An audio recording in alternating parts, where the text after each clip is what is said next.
If you want to listen to all of the episodes of this series right now, early release and ad-free, plus a whole host of extra fan club benefits, head to museumofpopculture.supportingcast.fm. Or if that's too much of a mouthful, just click on it in the show notes, which is the description bit that no one reads.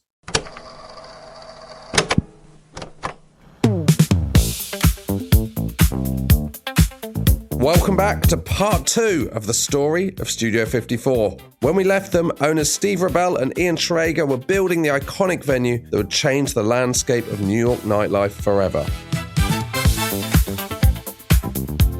Coming up in this episode, against a backdrop of a city in turmoil, the club's infamous opening night and legendary celeb-filled, drug-fueled parties dominate the New York night. As Andy Warhol, Grace Jones, Diana Ross, and anyone who's anyone battle for access to the only place to be.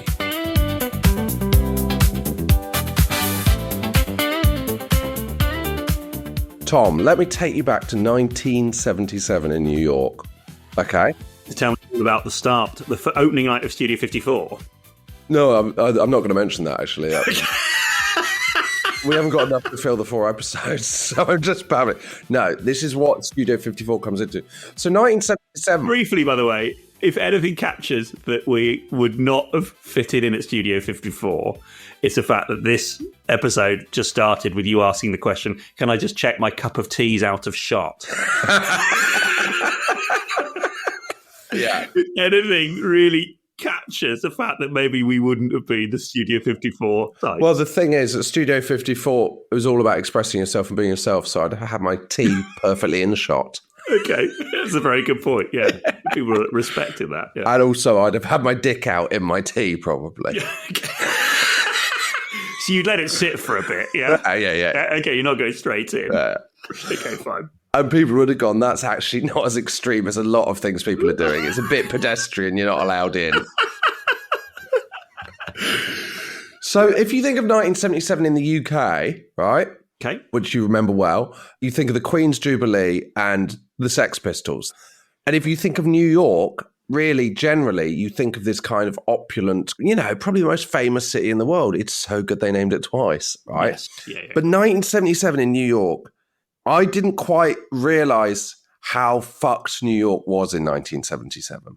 I would have had an impression that it probably was because of, we mentioned briefly at the end of the last episode, the New York that Basquiat worked through, and that sort of early 80s New York would suggest to me that actually the 70s can't have been much. In my mind, I hadn't imagined the 70s were amazing, and suddenly it had become this bed of crime in the early 80s. Well, let me tell you, July the 13th, 1977 is the low point of New York, which is basically the New York blackout. Are you aware of the New York blackout? No, I'm not. No, what's this? Lightning strikes the electrical substation on the Hudson River, and basically you get power failure across the whole of New York. Every light in the city goes down. Wow. Subways halted mid-journey.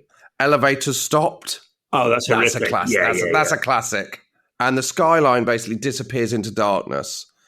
And the only illuminations left are the aircraft beacons on the World Trade Center, the Citibank building, and this is very symbolic, the torch of the Statue of Liberty. Oh, lovely. Yeah, it's good. Absolutely perfect. Very filmic, isn't it? Yeah. And this is 30 years or 40 years prior to the invention of the iPhone torch as well, isn't it? So people of course, yeah. Although in a city without electrics, are you really going to waste your battery on a torch knowing you can't recharge? I'm going straight into low power mode. Airplane mode until I need to ring someone. Yeah. I don't know why the torch of the Statue of Liberty comes from a different power source to the rest of the city. Is it a flame? What is it? Is it a fire that's kept stoked by some old guy at the top? Yeah, maybe they were like, that shouldn't still be lit, but it is. Like, it's like a kind of paranormal thing. There's beacons where they used to sort of pass messages from mountaintop to mountaintop in medieval times. Maybe that's what it is. Maybe there's a fire that's constantly kept alive up there. Well, Tom, what do you think happens? What do I think happens? Well, I imagine... Do you think everyone comes together, lights candles and... I think it gets a little bit rioty. Immediate looting and arson. Perfect, of course. Yeah, straight through Manhattan, Brooklyn, the Bronx. In the Bronx... I know exactly what you are nicking, though, isn't it, in pitch black? Well, exactly, yeah. 473 shops were attacked. 961 people arrested. In Brooklyn, 700 stores are looted and burned. Wow. In Brooklyn alone? Yeah, in the district of Bushwick, which is northeast Brooklyn. You don't need me to tell you that. Of course, I'm there now. Of course, yeah. That becomes a symbol for the night's devastation because entire blocks go up in flames. Wow. Firefighters are attacked as they try and put it out. If you will have an area made out of bushes and wicks, then you only got yourself to blame. Do you know what, Tom? Very good topical joke 50 years ago. Yeah, absolutely. Really good stuff. Got it. Sold that. No, you. Although I feel like it's less. I don't know whether you'd have had the guts to say it 50 years ago, but now you seem very comfortable that everyone lost their houses and firefighters were attacked and you're taking the piss. I think you could give it a month. You could probably edge it out. I wouldn't do it at a gig in Bushwick. No. But in Harlem or something, I'll chuck it out. So overall, nearly 2,000 stores are looted, 1,000 fires set, 4,000 people are arrested. Just to be clear, there's no way it's 1,000 on the nose. No. That's little too perfect. And that's fire 1,000 and home to bed. Yeah. Hundreds of millions of dollars of damage. But this is kind of like the pinnacle of a city in decline, right? Do you remember, Josh, by the way, very briefly, when we were walking through Hoxton once and I smelt something in the air? Remember that? Yeah, and you said it was very nostalgic. I thought it was a barbecue. I love that smell, I said. And then we came around the corner and what did we see? A building on fire. Yeah. It was a large shop on fire. And on the way up the street, I've been telling you I love that smell. It smells of barbecue in summer. It reminded you of your time in New York. Yeah, exactly, yeah. It's basically the pinnacle of it all going wrong, right? So manufacturing jobs have gone overseas. White middle-class families have moved out to the suburbs. Unemployment has soared. 1977, which we're talking about, 7 out of 10 African Americans, 8 out of 10 Hispanics in New York are unemployed. Isn't that mad? Wow, that's staggering. So in 1975, the city's finances are out of control and it basically faces bankruptcy. New York is going to go bankrupt, which is such a mad concept. Yeah. I don't know what happens if it gets repossessed by... It needs an overseas owner. That's what it needs. Yeah. From an oil-rich country. One of those sort of Saudi oil magnates to take it over, yeah. So Abraham Beam takes over and he borrows loads of money on double-digit interest rates in 1974 just to keep the city running. Wow. And when the money runs out, he goes to President Gerald Ford and asks for money, and Ford refuses. There was a classic headline, Ford to city, drop dead.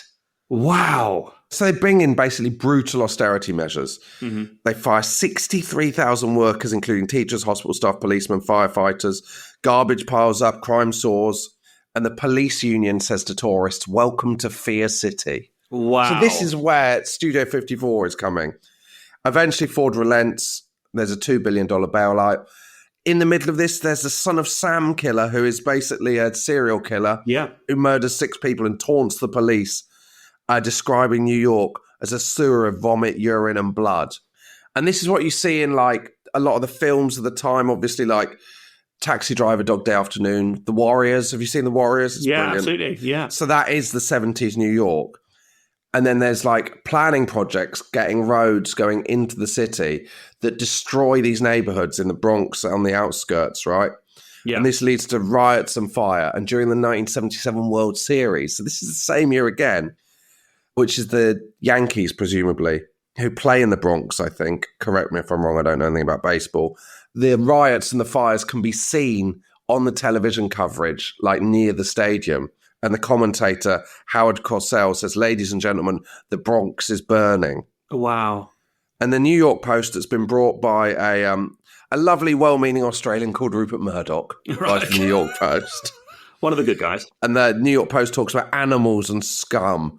Also, in the middle of this, a young developer thinks there's an opportunity here. And he gets a 40-year tax break from Mayor Beam, Abraham Beam, to redevelop the Commodore Hotel near Grand Central into the Hyatt Grand Central Hotel, which opens in 1980. Do you want to have a guess at his name? Well, Donald Trump. Correct. There he is. To be fair to him, it's great business on the back of a failing city. Absolutely. I mean, I'm not looking at that New York and thinking now's the time to get into the hotel business. Now's the time to pump all my money into sort of a massive hotel. It doesn't feel like the sort of the place that people will be flooding to. But it becomes a kind of symbol, that hotel, because it opens in 1980, of the change from the 70s to the 80s, from bankrupt 70s to moneyed 80s. And so opening night, April 26th, 1977, is in this city that we've just described. Amazing. So yeah, let's change the tone of what we've just been discussing. They send limousines. Yes. From Studio 54 and 8,000 invitations in the hopes of attracting the right crowd. Wow. And this is a key thing. There's a comparison to Truman Capote's black and white ball, right? Which took place in New York in November 1966. Right. And that's basically seen as one of the most legendary social events of the 20th century. That was in the Grand Ballroom in the Plaza Hotel in New York. The black and white ball, because you wore black and white with masks required for guests. Yep. And Capote described it as the party to end all parties. So he's famous for Breakfast at Tiffany's and In Cold Blood in the mid-60s, but he's like a kind of social power broker. He's basically into knowing everyone, like a kind of, I don't know who the equivalent now would be, Jimmy Carr, like old moneyed elites, Hollywood royalty, political leaders, artists, writers. And it's basically, this party is a celebration of his own cultural dominance. Okay, got you. And basically being invited to this is what matters. Not going, but being invited. So he invites a range of people. Tennessee Williams, Andy Warhol, Frank Sinatra, Lauren Bacall, Henry Fonda, Diane Vreeland, the editor of Vogue, Nelson Rockefeller, and like European nobility as well. Wow. Yeah. And he intentionally leaves out New York, established New York socialites, reinforcing that he has the order of power. Amazing. And not the traditional gatekeepers. And that basically is the door policy of Studio 54. They decide what cool is, right? Are you aware of this club in Berlin, which still has a similar sort of does it vibe to that? Yeah, I think you have to wear black and people queue for ages. And then literally it's whether you have the right look when they feel you're the right sort of person. And then your phones are taken off of you and everything in there. Nobody is allowed to record anything. Whatever happens in there happens. But it still runs to that. And it still has this. Well, I say I haven't heard of it, Tom, but I wouldn't be able to say whether I'd heard of it, would I? Because maybe I fly over and go every weekend without telling anyone. I'd love it if you did. I think I'd hate it. The point being that there's a huge draw to these places. Yeah, and it's not nice, really. Part of the in-crowd, whether you can get in, yeah. We're laughing about it and celebrating it, but it's fucking horrible in a way. Because their guest list was comprised of columns, right? So one column is pay. Yeah. One column is Compton NFU, which is no fuck-ups, which means they have to be let in under any circumstances. And one is NG, no good, stroke, refuse entry. Okay. Which column do you think you'd be in? NFU, I think, surely. Yeah. No, fine, yeah. So do you want to know who the first person that turns up is? So Nikki Haskell tells the story. So she and a date were having dinner at Eileen's with Ivana and Donald Trump. Right. Who had recently been married. I said, come on, there's a new club opening tonight. Why don't we go? So we got to Studio 54 and there was no one there. Right. We were the first people there and we knocked on the door. Nothing. They waited and waited. And about 15 minutes later, they were just getting ready to leave when they opened the doors. So Haskell and her date and the Trumps walk in, followed by some others, maybe half a dozen in all.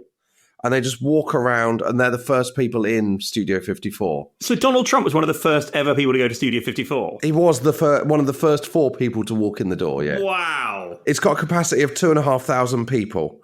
Yeah. 4,000 attended the opening night. Yeah. That must feel a little bit awkward when you're the first. Awful. It's a bit like, nothing worse than being at a nightclub first. Yeah, absolutely. Yeah. Or when you're 19 and you go on your first sort of package holiday somewhere or holiday with mates, whatever, and someone convinces you with shots outside a club on the strip that they're going to go in, it's going to be great. And then there's no one in there. That's what happened to Donald Trump. He was walking past and there was a guy offering him a shot. So Scotty Taylor, who was the busboy, said the coat check was so out of control, we were just throwing coats on the floor. Amazing. Hundreds of people must have lost their coat that night. Mm-hmm. And so this guy from CNN, Robin Leach, says, I took Brooke Shields there. We thought we were just covering the opening of an ordinary nightclub.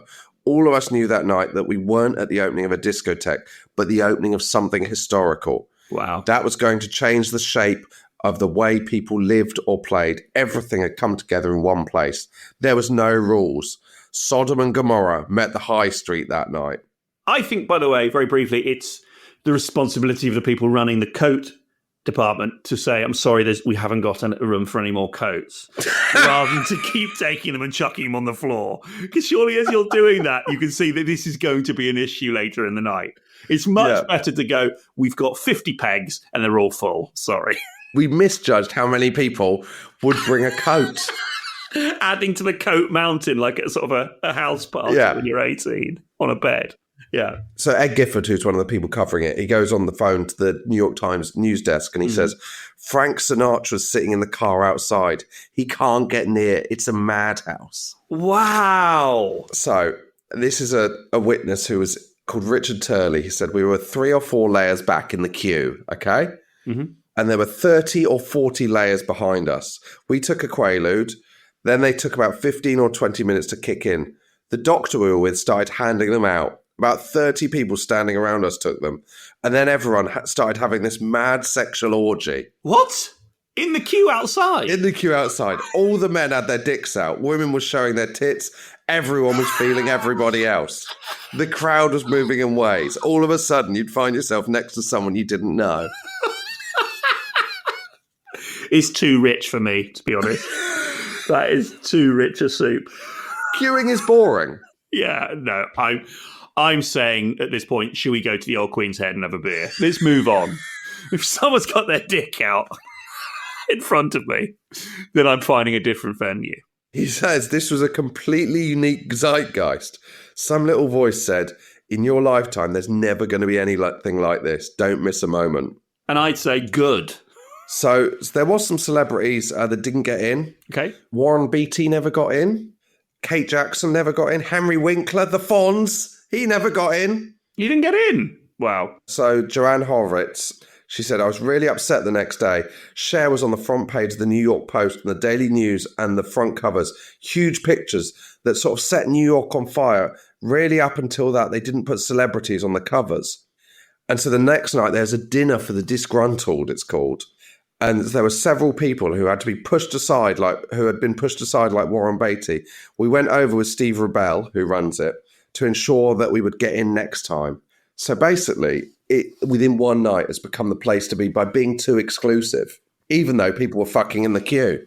Scarcity, all that sort of stuff, creates demand, doesn't it? Exactly. But sex in a queue, I can't get over that. It's too much for you, isn't it? Even Bonnie Blue waited for the queue to finish. Sorry. Don't be sorry. She'd have loved Studio 54. That's where the idea came from. Bianca Jagger, right? So she has her birthday party there the next week, and this is a really iconic moment as well, right?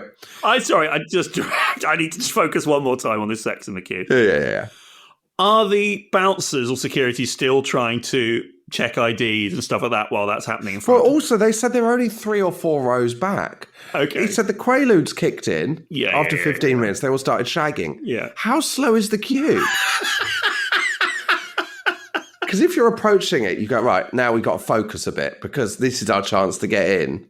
Can you stop putting your dick in my hand? The bouncers would be well within their rights to say, I'm not letting you in. Why? You've just had sex in the queue. Which I think, let's say you're doing a tour show, John. Yeah. I've got their money at that point, and also whoever the usher is at the front of the theatre you're playing, I think... Yeah, save that for during the show. It'd be okay for you to say to them, if anyone's had sex in the queue, I think they probably shouldn't come in. Yeah, I think so, yeah. It's just too much. It's a red line. So on Monday, the Monday after, it's closed, right? And it's 10:30 in the morning, the phone rings, and it's the fashion designer, Halston. And this is like a big deal. Full disclosure, I don't know who Halston is, but he is a big deal, right? Okay. And so Rennie Reynolds, who's a guy who's like backstage running the office with them, says, well, this was big time. Steve at this point wasn't known by anyone, and this was Halston. Oh my God, what was happening? Halston wanted to have a birthday party that Monday night for Bianca Jagger.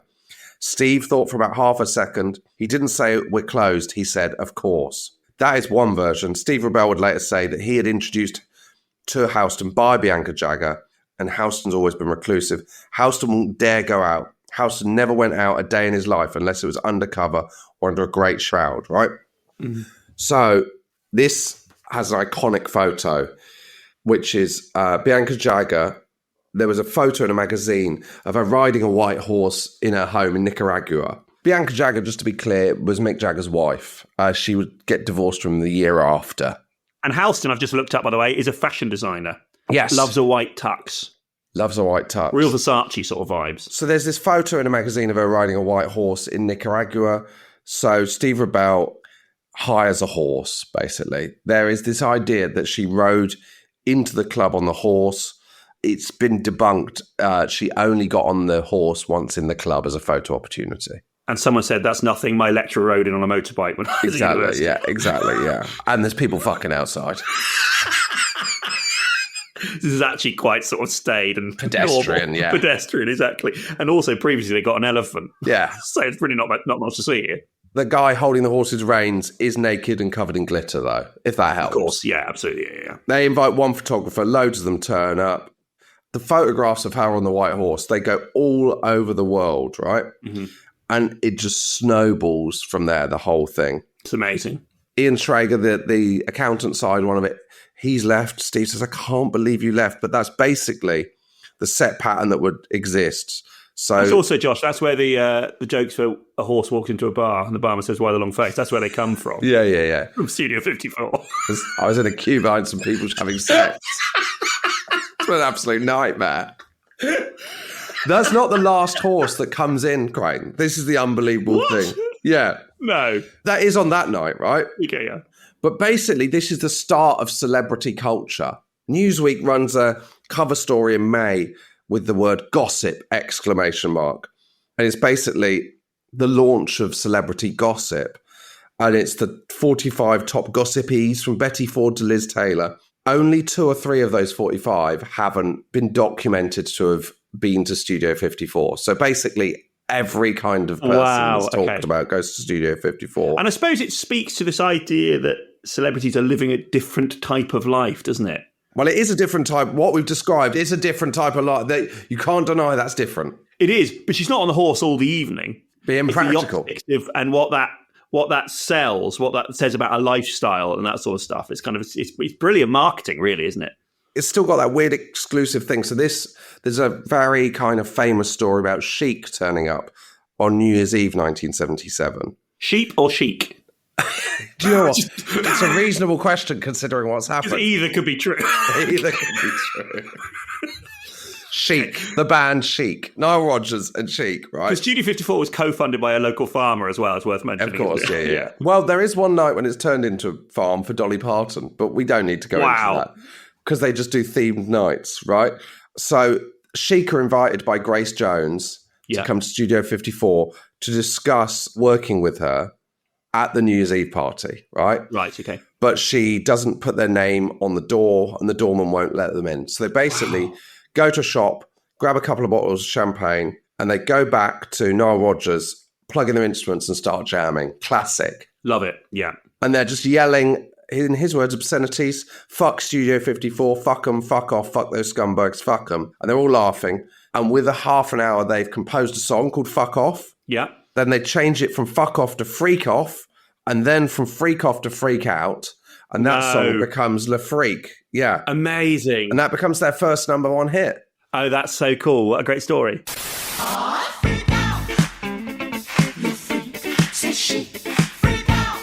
So they have their own black and white ball in honour of Truman and Capote's black and white ball.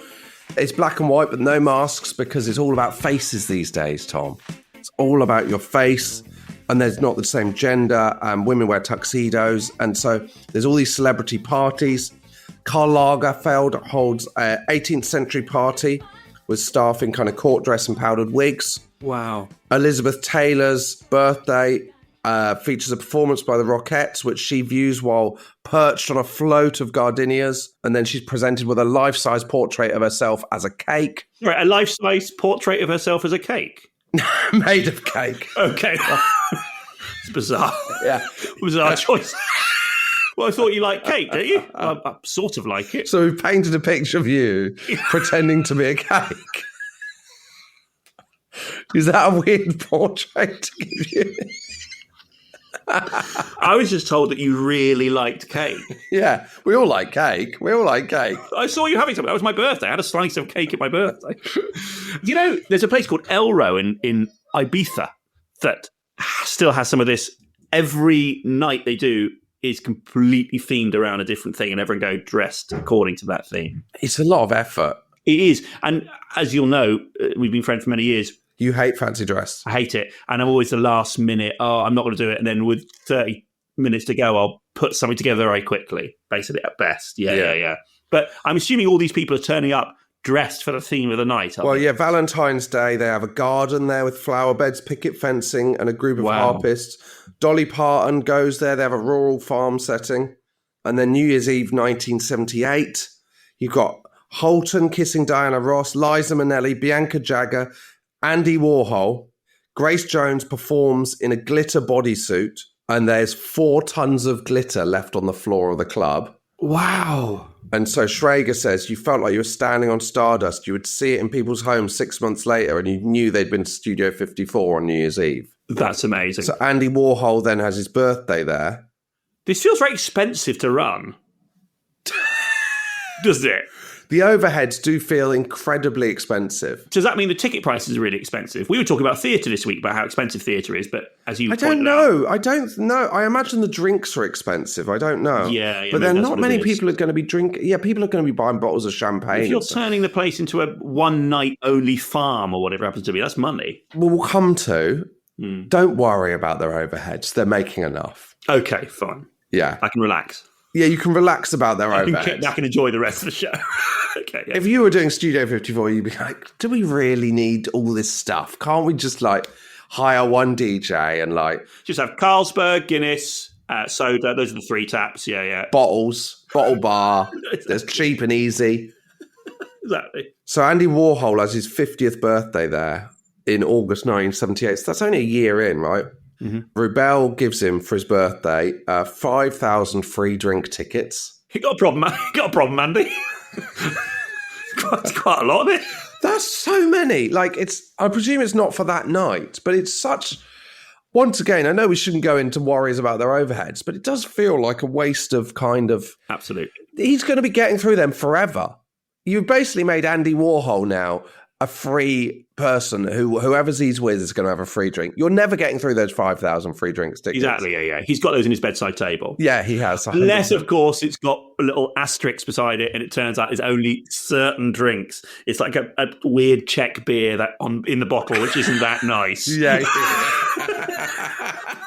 And it doesn't come with a mixer. It's like a rubbish vodka. Or the promotion only lasts 3 months. Yeah, exactly. Yeah, exactly. Yeah. He also gets, the other present Rubel gives him, is a bin filled with $1,000 in crisp dollar bills. Nice. According to his friends, Warhol said it was the best present he'd ever received. Why is it in a bin, though? Well, because it's a statement, isn't it? Yeah, I suppose it is. Yeah. Very KLF. Yeah, the revelers tipped the bucket over his head, showering him with the money, and Warhol scrambled to collect all the money up. You're already getting your drinks for free, Andy. Yeah, come on, mate. You're making good money. Yeah. A year later, the IRS, when the legal troubles start, that we will cover in the next episode, the IRS raid Rubel's office and seize his financial records, which has got the list of what they've given as presents.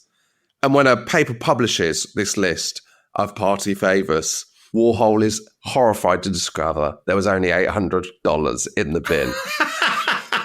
Oh, clever. Yeah, absolutely. And he says, you mean they told me there was $1,000 in there? There was only 800. Oh, I knew I should have counted it, he said. Right. I don't think you're going to like this next bit. Mm-hmm. But this is just another sign of what club we're dealing with. So in the basement, right, there was a cavernous, dingy, unglamorous place. It's decorated with banquettes, like old damaged banquettes. Is it more sex? There is going to be some banquetting down there, yes. Yeah. Pillars of rolled carpet and like the old set pieces from old parties, like the old sets. Okay. Yeah. Grace Jones said in her memoir, celebrities headed down to the basement, getting high, low down. Not even those who got inside the club could make it to the basement. You'd stumble into half-hidden rooms filled with a few people who seemed to be sweating because of something they had just done or about to do. Right. Security men brandish walkie-talkies, patrolling the area, removing uninvited people. So basically, ultra celebs could go down to the basement to have sex Okay. in quite a grim area. Doesn't sound great.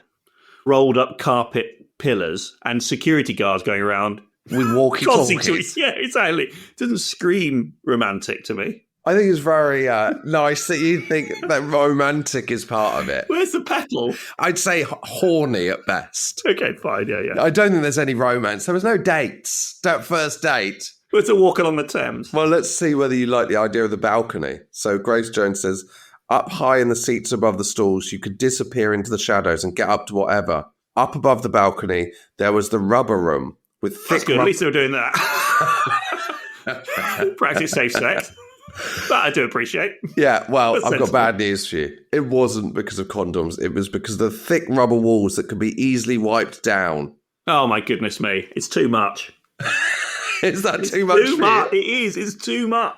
There was even something above the rubber room, beyond secretive, up where the gods of the club could engage in their chosen vice, high up above the relentless dancers. It was a place of secrets and secretions. The in-crowd and inhalations, sucking and snorting. Oh, my God. Does that sound like your scene? It's just too much for me. The rubber room, for a start, like a bouncy castle, it just doesn't feel sexy. If someone's having to come down and wipe it down regularly, it's just not for me. It's not for you, is Let's it? just have a Guinness at the bar and have a chat. Do you think you'd have enjoyed Studio 54? No, too much for me. I'm fascinated to hear about it, but I'm glad it wasn't an option growing up in Bath. I think Poonar now is about my level. So Grace Jones, they say about her, so she's a big thing in Studio 54. This is a guy called Chris Sullivan says, Grace Jones came in naked quite a few times, probably more than she should have, because after a while it became boring. Great. Yep. That's hilarious. So we've created the image of Studio 54, Tom. Yes. And that is the place that they've created. It's amazing because you've got this kind of New York that is so awful and so scary. Yes. And then you've got a Studio 54 that is so far the other extreme, just this total kind of quest for pleasure. Yeah. And it's hard to think which place you'd have struggled in more. If you want me, I'll be by the burning building.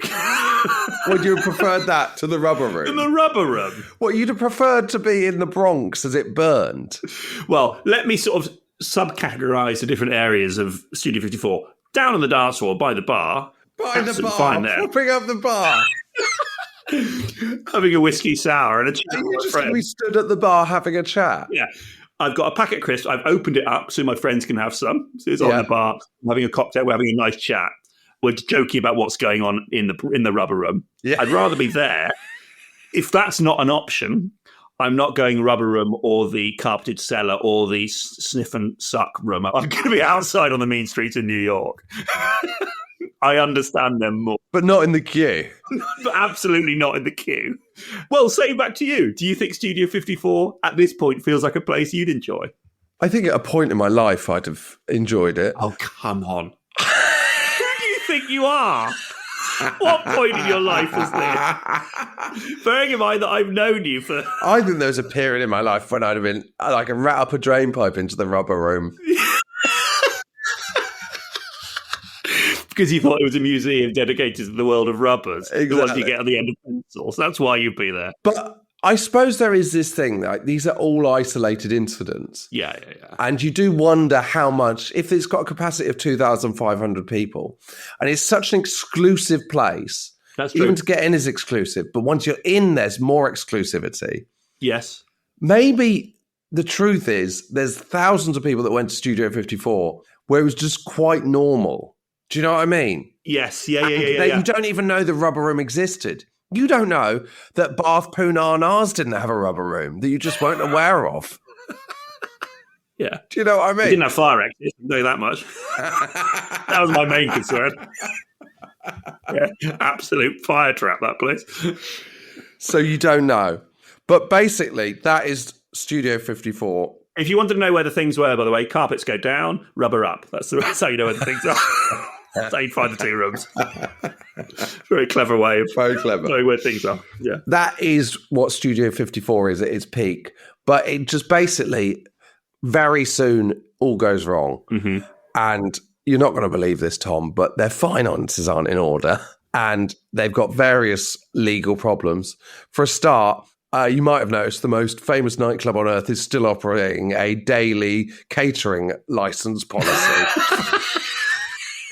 Yeah. And we will come to the fall of Studio 54 in the next episode. Let me tell you one thing before we end. See if this changes your view on whether I'd have been suitable for Studio 54. Once at university, for a dare, I kissed two people at once. At the same time. They were both kissing me at the same time. And to be honest, I didn't have the skills to navigate that. Right. It was too much for me. But I gave it a shot. We're all in on it. Last time you take Quaaludes? Absolutely last time, yeah, completely. And at that point, I was chucked out of the queue.